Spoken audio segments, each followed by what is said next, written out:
Well, we got the snow, and from the slew of snowmobiles, it seems like everyone's back out. But even we received complaints saying people were not riding right, and we weren't the only ones. Dan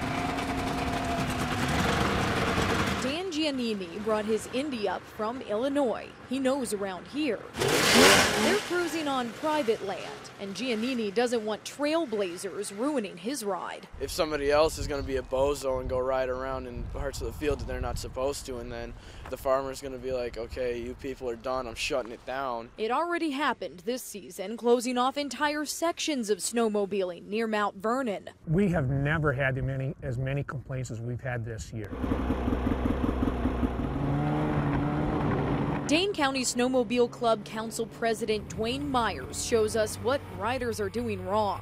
Here's an example of somebody going off the trail. It's clearly marked both ways, and they pulled off again into a farmer's land here. Ignoring signs and cutting corners in a farmer's field could kill their crops, since anything trying to grow underneath the packed down tracks might not make it. And the problem is that if we can't honor their request, they can tell us not to come back next year. Most of the 500 miles of Dane County trails are on private grounds, so cutting off any land could mean major detours. It's difficult because you've got that big lake right in the middle, and if you take a chunk to get around the back side, I mean, you could add hours to somebody's ride. And for those who want to keep riding, breaking the rules is not worth the risk. Basically just takes away the privilege from all the people and cuts out the fun for everybody else.